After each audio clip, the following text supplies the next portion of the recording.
유산균은 일반적으로 건강에 도움이 되는 것으로 알려져 있습니다. 그런데 이것이 독이 될 수도 있다고요?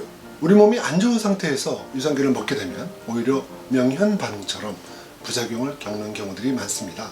이런 경우에는 주의가 필요합니다. 그리고 심각한 면역 문제를 가지고 있거나 특정 수술 후에 환자들은 정말 독이 되는 경우들이 있습니다. 어떨 때 유산균을 먹으면 독이 되는지 자세히 알아보도록 하겠습니다. 하하하! 오늘도 실천하는 외과의사 이홍찬과 함께 유산균을 먹으면 독이 될 수 있는 환자분들이 드시면 안 되는지 확실하게 정리해 드리도록 하겠습니다. 여러분, 대부분의 사람들은 미생물이라고 하면 병을 일으키고 쓰레기 냄새를 풍기고 불결하다고 생각합니다. 하지만 몸속의 대부분의 미생물은 아무 해를 입히지 않거나 오히려 병을 일으킬 수 있는 악성의 나쁜 미생물을 물리치는 역할을 합니다. 우리 몸에 항상 존재하는 대부분의 미생물과 나쁜 미생물 모두를 합쳐서 마이크로바이옴, 마이크로바이오타라고 합니다. 이는 정상균총이라고 부릅니다. 이렇게 우리 몸에 좋고 유익한 유산균도 조심해서 복용해야 될 때가 있습니다. 이건 외과의사인 제가 실제로 먹어보고 환자들에게서 직접 피드백을 받고 해서 정리한 내용이니까 믿으셔도 좋습니다. 보통 만성염증으로 고생하시는 분들, 비만, 그리고 암 예방과 재발 방지를 위해서 유산균들을 많이 드시고 계시죠. 특히 암 환자분들 중에서 유산균을 먹어도 되는지, 언제 먹어야 되는지, 유산균을 먹고 좀 이상하거나 걱정이 되신다는 분들이 많은데 꼭 끝까지 영상을 시청하시기 바랍니다. 우선 유산균 복용에 문제가 있으셨던 분들이거나 혹은 제가 말씀드리는 다음과 같은 경우는 유산균 복용에 주의하셔야 합니다. 유산균이 해가 될 수 있으니까요. 첫 번째, 유해균 중에서 캔디다 같은 곰팡이, 진균이 장내에 많은지 먼저 확인이 필요할 수 있습니다. 캔디다균은 소변 검사나 혈액 검사, 장내 미생물 검사를 통해서 알 수가 있습니다. 캔디다가 많다면 캔디다균을 없애는 치료를 먼저 해야 됩니다. 메트로니다졸 같은 약을 복용해야 되고요.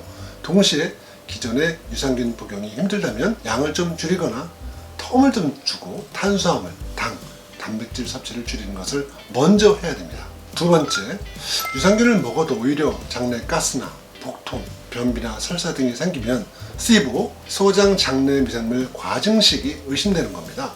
물론 이런 경우에도 검사를 하면 확실히 알 수가 있고요. 소변 유기산 검사에서 딜락테이트가 증가 시 장내 세균 과증식을 의미하기 때문에 우선 유산균, 락토 계열을 중지, 당과 탄수화물, 단백질 섭취를 줄이는 것이 우선돼야 됩니다.